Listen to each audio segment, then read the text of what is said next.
I get suspended. The same day I arrive. And I'm told that I'm suspended because I didn't report the death of 3 inmates.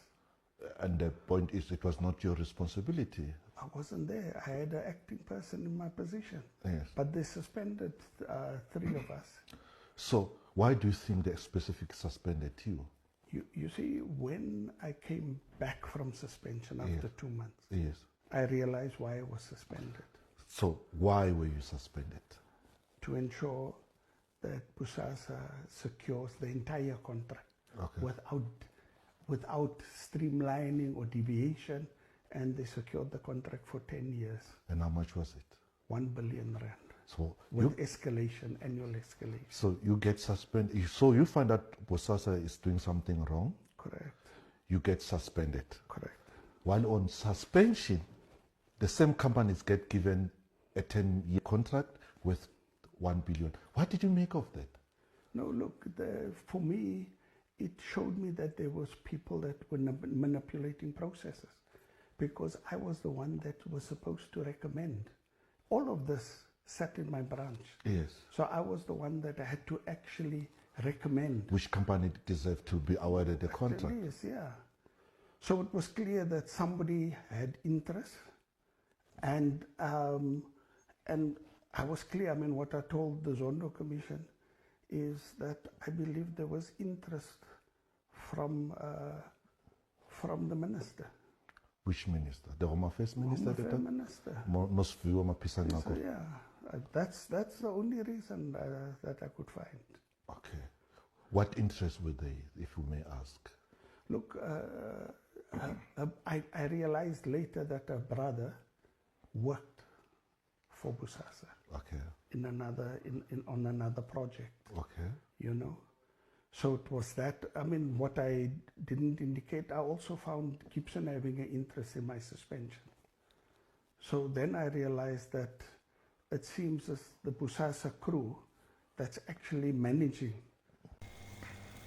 The Bosasa ghost is still with us.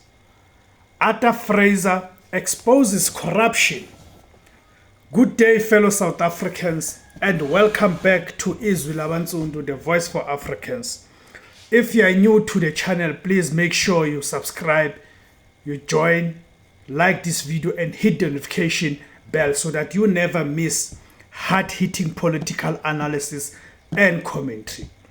Today we are talking about one of the most controversial corruption allegations in post-apartheid South Africa.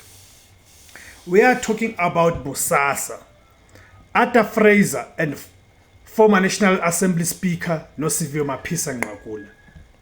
According to Arthur Fraser, he was suspended as the National Commissioner of the Correctional Services because he stood in the way of a massive 1 billion rand contract that certain powerful individuals wanted to hand over to Bosasa. And one of the names that Fraser directly points to is Nosiviwe Maphisa Nqakula. This story is not just about one contract. It is about how corruption allegedly captured state institutions, how political power was used to silence officials, and how whistleblowers and internal opponents were removed when they became obstacles. Ladies and gentlemen, this is a story about power, money, and political survival. Let us unpack it carefully. Now, for those who may not fully remember Bosasa, right? Bosasa was one of the companies heavily implicated during the so-called state capture era. Bosasa received billions of rands in government tenders over many years, especially from the Department of Correctional Services. The company was accused of bribing politicians, government officials, and influential individuals in order to secure lucrative contracts. Former Bosasa executive Angelo Agrizzi, made explosive allegations at the Zondo Commission, where he claimed that cash, bribes, gifts, and corruption were part of the company's operating culture. Many senior political figures were implicated directly or indirectly. Now here is where Arthur Fraser enters the picture. Arthur Fraser served as National Commissioner of Correctional Services, and according to Fraser, he resisted attempts to improperly benefit Bosasa through contracts worth around 1 billion rands. Fraser claims that because he refused to cooperate, powerful political forces moved against him. And he specifically alleges that Nosiviwe Phisa-Nqakula wanted him removed so that the Bosasa contract process could continue without any resistance. That is a very serious allegation. Remember, at the time, Nosiviwe Phisa-Nqakula was the Minister of Correctional Services, before later becoming Minister of Defense and actually Speaker of Parliament. Her department had direct influence over correctional services, contracts, and operations. According to Fraser's version of events, he became a problem because he would not sign off on certain dealings linked to Bosasa. And what happens in politics when you become a problem to powerful interests? You get isolated, you get suspended, you get pushed out. This is the same pattern South Africans have been repeatedly, right? The same pattern South Africans have seen repeatedly during the so-called state capture years. People who resisted corruption often found themselves removed, discredited, or politically attacked. Now, let us be fair and balanced. Nosiviwe Phisa-Nqakula has denied wrongdoing in various corruption-related allegations over the years. Like many political figures implicated in public controversy, she has maintained her innocence unless proven otherwise in a court. But what makes Fraser's allegations politically explosive is the timing and the broader context surrounding Bosasa. Remember, Bosasa became almost a symbol of how state procurement systems were manipulated. The company had deep political connections.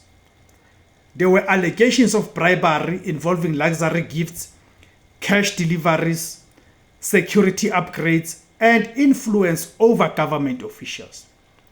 The Zondo Commission had shocking testimony about how corruption allegedly became normalized inside certain government structures. And many South Africans began asking a painful question. How many decisions inside government were being driven by political interest and how many were being driven by corruption? Now, let us talk about Arthur Fraser himself. Arthur Fraser is one of the most controversial figures in South African politics and intelligence structures. Some people see him as a whistleblower exposing corruption. Others see him as a political operator who only reveals information when it suits his factional interests. And that is important to acknowledge because South African politics is deeply factional. Sometimes people expose corruption not necessarily because they are clean themselves, but because political alliances break down. That is why South Africans must not blindly worship politicians. We must focus on facts, evidence, and accountability regardless of faction. Because corruption is corruption, whether it comes from your enemies or your allies. Now, another important issue here is how corruption allegations have continued to haunt the ANC government for years. Every few months, South Africans hear about another scandal involving tenders, contracts, kickbacks, or abuse of public resources. Meanwhile, ordinary citizens are struggling with unemployment, poverty, collapsing municipalities, crime, and load shedding. People are tired. South Africans are asking, how can billions disappear through corruption while communities have no water, no roads, and no proper health care. That anger is understandable. Imagine hearing about a possible 1 billion contract controversy while millions of young people cannot find jobs. Imagine hearing about political infighting over tenders while pensioners stand in long queues for basic services. This is why stories like Bosasa saga continue to trigger public outrage. Because corruption is not just about money. Corruption destroys trust. It destroys institutions. And ultimately, it destroys the future of the country. Now, let us focus on the political implications for Nosiviwe Mapisa Nqakula. Over the years, her political career has faced multiple controversies and allegations. Even though allegations are not convictions, repeated controversies damage public confidence. South Africans are becoming increasingly skeptical of leaders who continuously appear in corruption-related headlines. The public wants ethical leadership. The public wants transparency. The public wants accountability. And importantly, South Africans want consistency. You cannot preach clean governance publicly while serious allegations continue to emerge around your political career. Now, here's another important point. If Arthur Fraser is telling the truth, then it means corruption networks were powerful enough to influence appointments and suspensions inside state institutions. That will be extremely dangerous for democracy, because state institutions are supposed to serve the people, not politically connected business interests. When corruption infiltrates correctional services, intelligence, law enforcement, or procurement systems, the state itself becomes compromised. And once institutions become compromised, accountability becomes very difficult. This is exactly why the Zondo Commission emphasized institutional reform. South Africa cannot survive if corruption becomes embedded in the machinery of government. Now, some people may ask, why are these allegations resurfacing again now? The answer is simple. South African politics never truly moves on from unresolved scandal. The ghost of the so-called state capture continue to haunt the country because many South Africans still feel justice has not been fully served. Thank you guys for tuning in. My name is Tebus Kosana. The name of the platform is Izwi Labansundu, the voice for Africans. Kamakuma Africa.